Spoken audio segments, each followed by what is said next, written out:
I was preparing, I'm reading my daily morning Bible, and from Genesis I have come to Numbers. And when I finished Genesis, and I started Exodus, and I noticed one thing, and that was the complaint of Israelites. Complaint of Israelites. I've seen up to the Numbers 22nd chapter I'm reading, I've seen so many complaints this Israelite has made to God. And I wanted to highlight few things today on complaints, which calls murmuring. And as we know that this murmuring is very common in our own life. If we see, sometimes it is in our own life, we don't recognize it, but it is in our lives. Husband and wife, they have all the time complaints to each other. You have come early, you have come late, this, that. Children and parents have it all the time, exchanging and telling father and son and daughter and mother, all they have complaints. And this is one of the natures of human beings. And this is very bad. This is not good when we complain to each other. Not what I want to say today. And sometimes we also complain to God when I have heard so many people, Lord, we were in India and we had a Thanksgiving meeting and you brought us to New Zealand, we fed 100 people and we donate some money, and now we have come here, there is no good job and this and that. We complain to Lord. But God doesn't like this attitude. God likes us to keep quiet. God likes us not to speak, not to complain to Him, but just keep quiet in His presence. As we know that Israelites were in the slavery, and they cried out to the Lord, and they wanted to go away from the Egypt. They go away from the slavery, and God heard their cry, and He prepared Moses to take out from this slavery. And these 600,000 people came out from Egypt. And we know that there were so many miracles done before they came out. And finally, when they came out and they came to the sea, Red Sea, there was sea behind them and front of them, and behind there was an army of king. And it was very tough time. It is difficult time.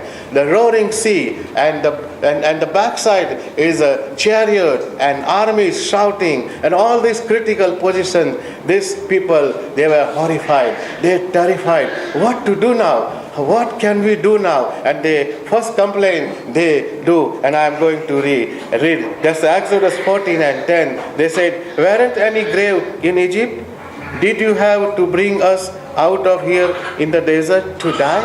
This is first complaint. Israelites cry out in front of Moses and Aaron, and they said, we die here in desert. Have you brought us here to die? After seeing so many miracles, after watching so many miracles in their faith, they are crying this way, very bad way, that is there no grave in Egypt?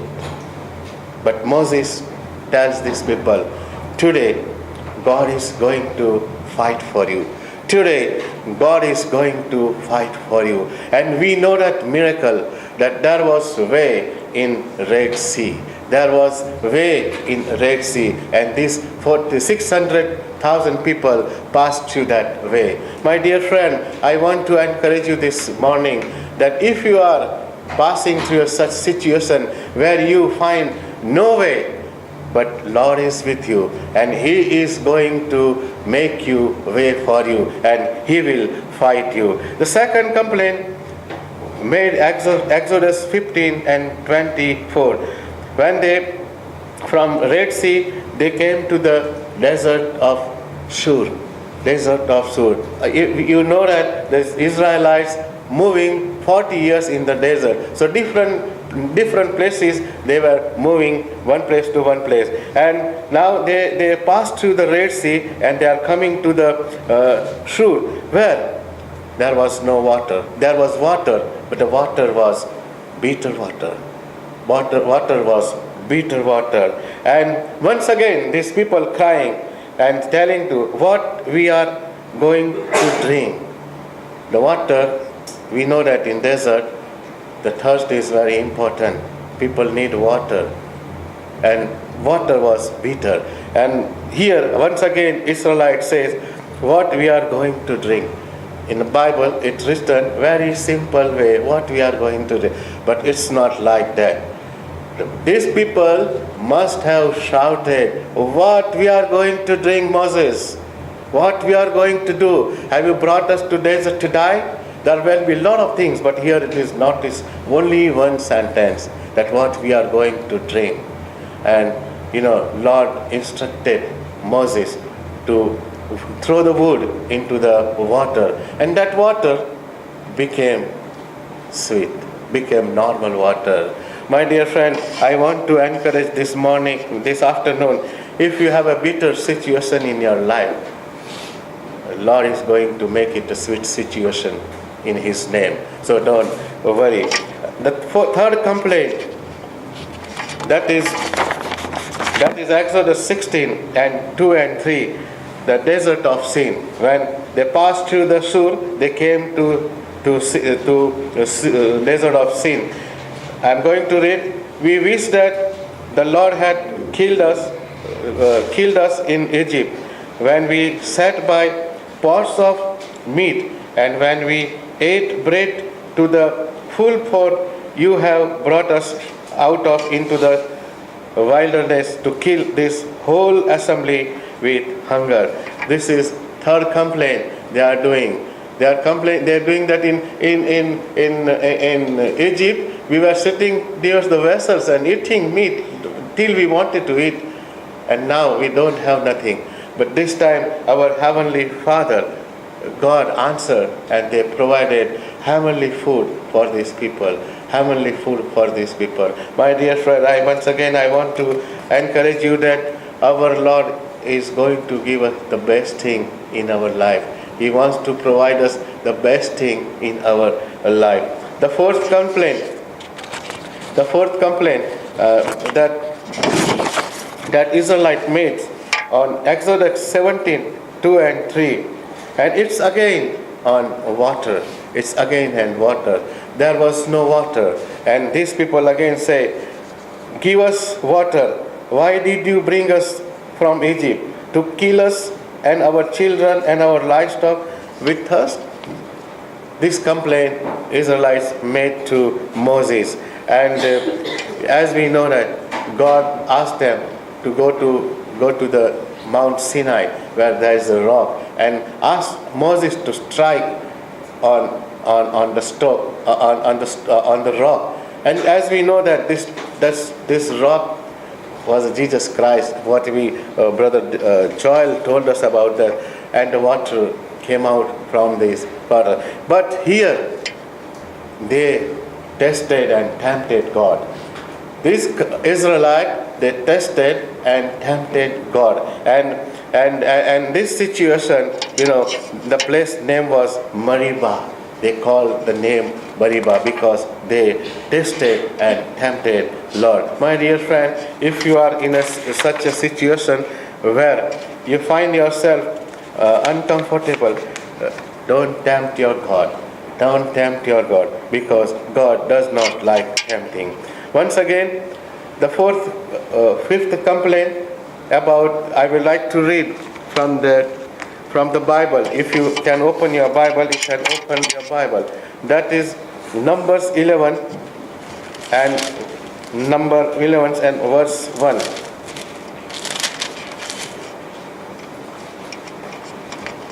The people began to complain to the Lord about their troubles.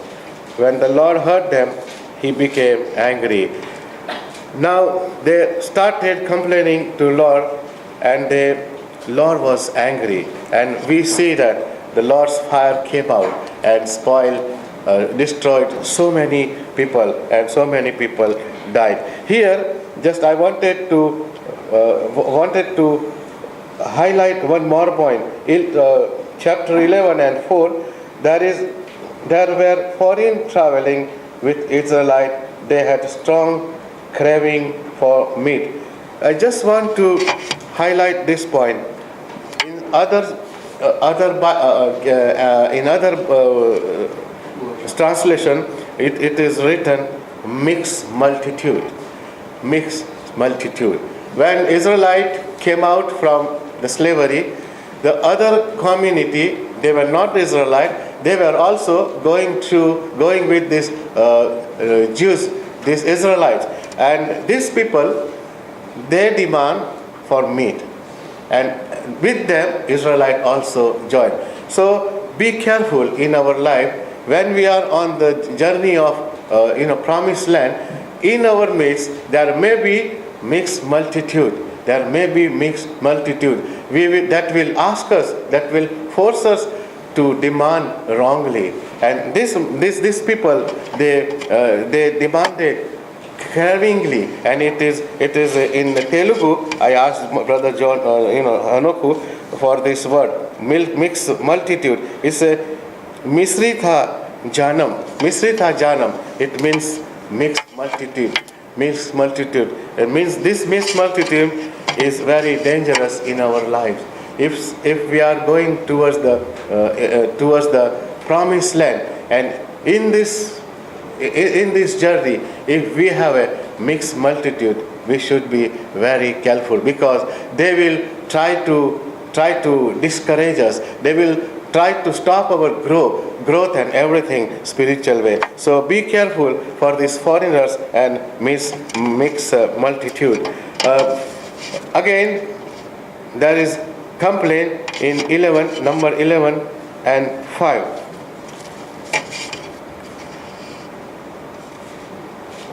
In Egypt, we used to eat all the fish we wanted, and it cost nothing.